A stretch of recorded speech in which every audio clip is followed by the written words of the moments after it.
Brought to you by TechnoSpark 20 series smartphones. आता हे गद्दार बसलेत, गद्दार शिरोमणी, घटनाबाह्य मुख्यमंत्री ह्यांनीच त्या कल्याणच्या सभेमध्ये एक नाटक केलं होतं मोदींसारखं रडून बिडून की शिवसैनिकाला ज्या पद्धतीने छळ होतोय आणि म्हणून यांच्या मांडी लावून मी बसू शकत नाही. मग आता कशाला काय लावलं तुम्ही? मग त्यांना तुम्ही मुख्यमंत्री पदाची ऑफर का दिली? ज्यावेळेस ते सुरतला चालले होते त्यावेळेस तुम्ही त्यांना फोन करून सांगितलं की तुम्ही या मुख्यमंत्री व्हा. मी अरे मग त्यांना सुवर्ण संधी होती ना, गद्दारी करायची गरज का लागली? मी जर त्यांना ऑफर देत होतो तर सगळं त्यांना मोठं मिळालं असतं ना. पण इंटरेस्टिंग गोष्ट अशी की तुम्ही दोन लोकांना ऑफर दिली असं म्हटलं जातं. एक तुम्ही शिंदेना ऑफर दिली सुरतला जात असताना, नंतर फडणवीसांना फोन केला की अरे आपण एकत्र येऊया, कशाला पण मग त्याने ऑफर माझी का नाकारली? कारण त्यांचं म्हणणं होतं आम्ही ऑलरेडी त्यांच्याबरोबर पुढे गेलो. तुम्ही आधी गद्दारीचं सगळं ठरवलं होतं, आमचं बोलणं ऑलरेडी झालं, म्हणजे तुमचा कट शिजला होता.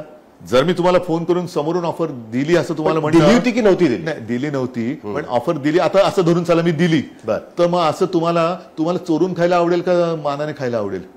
आम्ही तुम्हाला व्यक्तिगत प्रश्न विचारतो. मला तर आमचं जेवण आम्हाला स्वतःला खायला आवडतं, बरोबर ना? चोरून खायची गरज नाही ना. मग मी तुम्हाला मानाने देत होतो का नाही स्वीकारलं? म्हणजे तुम्हाला चोरून खायची सवय आहे? नाही, पण तुम्हाला म्हणजे त्यांना नाही, पण त्यांचं म्हणणं असं आहे त्याच्यामध्ये की त्यांचं म्हणजे ब्रह्मवाक्य नाही. बरोबर आहे ना, पण तरी सुद्धा कसं आहे की बघा असं आहे की महाराष्ट्रामधली त्यांची वाक्य कुठून लिहून येतात ते पहिलं तपासा. पण महत्वाचा मुद्दा त्यांची वाक्य हा या निवडणुकीचा मुद्दाच नाहीये. असं कसं नाहीये? नाहीच आहे उद्धवजी. मी सांगतो का मुद्दा आहे. कारण असं आहे की महाराष्ट्रामध्ये घराघरामध्ये या गोष्टींबद्दल चर्चा सुरू आहे की नक्की कशामुळे या गोष्टी झाल्या. अजिबात असं तुम्हाला वाटतं, पण तसं नाहीये. महाराष्ट्र सगळ्यांना व्यवस्थित ओळखतो.